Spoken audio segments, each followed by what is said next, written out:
Hey everybody, Anthony 4x4 Diesel. As you would have noticed if you subscribed with a bell on and watching that one video per day, you would have noticed I've done about, I don't know, was it 4 or 5 videos doing some maintenance, unexpected maintenance, something a bit different.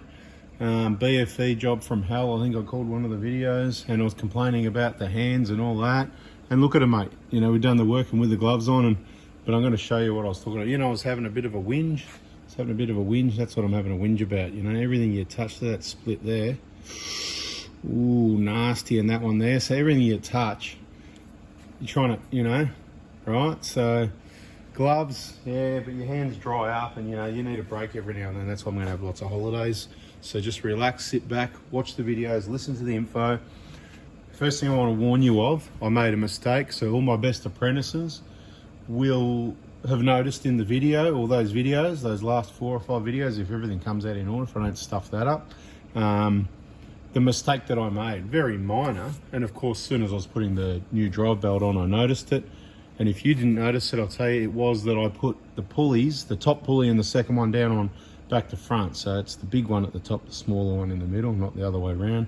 Why that happened, I don't know. Again, making videos, stop, start, on and off the tools, dirty hands, grabbing cameras, on and off again, this and that, back to front, in and out. Anyway, so these things happen. So that was one of the things. So I don't want you to look at that video and go, oh, so that's how it goes. No, you know, so there's so much info. Right now we're bleeding the cooling system. Can you hear the car running in the background? I'll just shut up for a minute. Yep, it's running. I just checked it. It was on 78 degrees. Now, I don't start the engine until it's taken at least about 8 litres of coolant. A little bit extra with this one because the bottom hose is coming right off and all that, probably 9 or so litres. Anyway, you take off the little bleeder at the top of the radiator, you pour the coolant in slowly and you fill the tank all the way to the top, and it'll keep going backwards through that bypass hose into the radiator, down the top hose, filling up the engine, because it'll be way too slow to get past the thermostat through that little hole, okay? So you do that, then you start the engine, and I let it idle and I monitor the vehicle as I have been. It's running for about 20 minutes. I'm not sure if I made any other mistakes, but I believe I did a cracking job, and I better not have made any, because obviously that's my 2013 150 GX and it needs to be reliable, which is why I've done this work. So what instigated it all?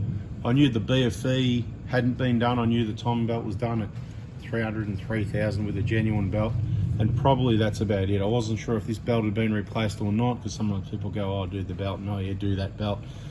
But look, there was that on my mind, which I hadn't decided what I was going to do yet, because the vehicle's been in storage for, you know, about a year, bit over a year, but thereabouts, approximately.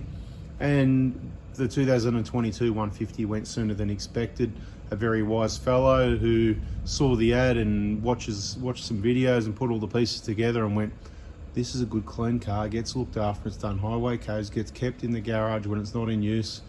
That's about as good as it's going to get for a lot of the options at the moment if you want a new car or near new car. And I'm not saying to buy that car, each to their own, follow your own information. It's obviously a definitely really well set up vehicle, but my point is, I wasn't expecting for that to move this year. I thought it was going to be next year, so I had to hurry up and get this replacement 150 in action, because, you know, the 120's got that rear diff whine, because I trusted the diff guy, you know, in Melton. Thanks, Carl, to do the diff rebuild only about 50,000 k's ago, and it's got a whine in it, and that's past warranty, okay? So you can't obviously only get 12 months warranty, right? Even though the rest of all the Toyotas diffs last forever and all that, until subject to people working on them, or you parking in a bog hole filling up with mud and water or something. But you know, not interested in looking at the 12 months warranty. So, but look, you know, thanks for that anyway. I've got some tissues here to have a cry about that, like I can with my little splits there. Oh, now leftover water pump bits and pieces, backing plates. We don't use gaskets. I'm gonna drop some of those off at the dealer, because you can't buy them separately. And I know one time I was in at one of the dealers, someone actually purchased one of those gaskets to go at the back, and I'm just thinking, they had to order that in, he had to wait. I've got a box full of them. We use them all the time, and we don't use that back gasket. Got some Great Northerns because it's Friday, beer o'clock soon, but the cold one's obviously in the fridge. And the leftover coolant, I wanted to show you that as well. So how much has gone in? It's about 8.6 litres has gone in, because it was a full bottle plus this one. That's why that's there. It's not just there for the hell of it. The tank is over full at the moment. So it'll either push the excess out, or when the thermostat opens some air pockets, a bit of driving, it'll drop down. I don't know whether it's going to stay over full and push some out, or if it's going to drop down. We'll find out soon, because after this video, I'm going to go on a road test. And we'll go out and have a look at it running for a minute before we go for a drive to wrap this one up. But I'm just working through the information. There's an apple here for later, because apples apparently good for you. Apple a day keeps the doctor away, and of course water, keep hydrated, because you know we've got to get all this worked out now. Like I said about these old gaskets, they're a stainless steel gasket with a black, I'm just going to call it some sort of plastic, you know what I mean, but it's, and they come off really clean. So what did I do to clean the surface, because that was off camera? Bit of wet and dry wrapped around your thumb and just rubbing back and forth, and there's enough coolant there to keep it wet. It just cleaned it up a little bit, and a lot of that black stuff rubbed off, and it was just absolutely beautiful, the surface. So we can get rid of that. That's done. This was a bit of glove I cut off to make a cap for the turbo, because I like to cover everything up so you don't drop nuts and bolts down there. This was the old thermostat seal that I thought we'll do an analysis on, a bit of a look at. Check out those videos, right? Now don't go and change yours. Just if you see a coolant like there, it could be that, right? You can book it in with me, pay me money, I'll check it out and tell you that's probably what it is and do all this work, $1,000 later, whatever. Or you can just watch the videos for free, get yourself educated, know what it is when it happens and know what's involved so you can make a decision. But see, there's a lot of crusty rusty on there. Can you see that pretty well? It's hard for me to know how well you can see stuff, but I just wanted to give you a good look at that. That's obviously maybe the outside where the alloy cover is, and this could be the inside to the block, I'd say. But look, hopefully that was the leak, because we don't know 100%, do we? At the moment it doesn't seem to be leaking out, but it wasn't before. Now let's have a listen to this bearing on the, this is on the tensioner on this main drive belt tensioner. One of the key reasons, there's a number of contributors to me inventing the BFE kit, big front engine that is, not big front end, big front engine. Pretty much everything that turns on the front of the engine except the alternator and the compressor, I think, because they're expensive and you wouldn't replace them until you need to. But this is all just maintenance stuff, you know. 770 delivered to your door anywhere in Australia. Every time your timing belt's due at 150, and you're never going to have to get stuck with your water pump leaking. 770, you do the whole job yourself, watch all the videos, and you're just reliable. Happy days. Have a listen to this bearing though, right?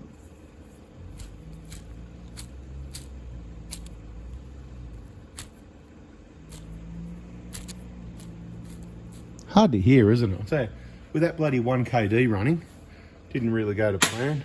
Leftover pin from the tensioner, of course. Leftover bolt, that's not good, is it?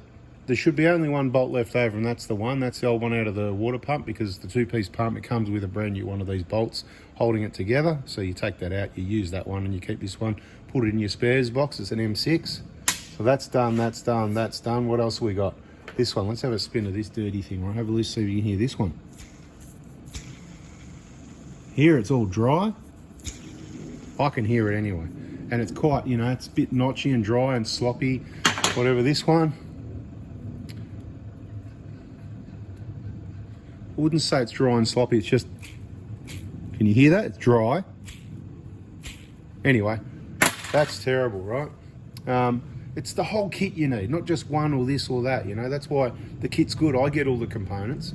And all you got to do is make one text message and it just turns up on your doorstep, express post, right?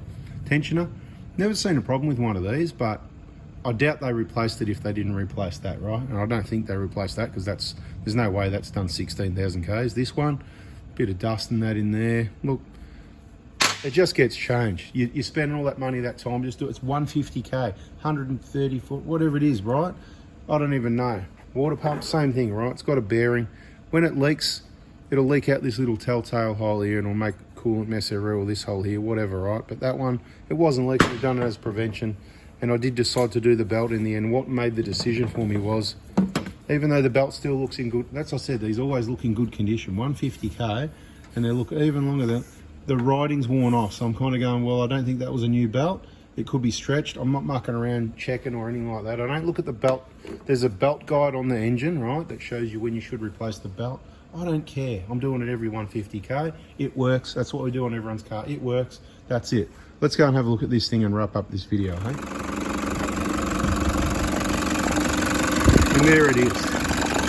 Right, big pulley at the top, right? You got that one?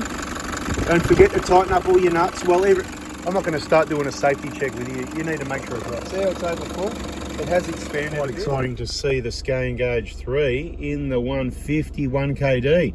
It's on 82 degrees the coolant temp. So this is what will happen. That's either going to drop down or it's going to stay like that. I'm going to go for a drive, make sure I get all the air out of the system, right, while monitoring the coolant temperature. Bada bing, bada boom, that's a video. Triple check everything, watch lots of videos, get in the VIP group. The rig build on this vehicle will continue. Battery will go on soon. Compressor's mainly done. Waiting for some battery brackets and things, few bits and pieces going on, and we'll get all that finalised. So cheers, beer o'clock Friday. Have a good long weekend. Now you know what I did on the Friday before the long weekend. Have a good one, people. Catch you on the next video. See ya.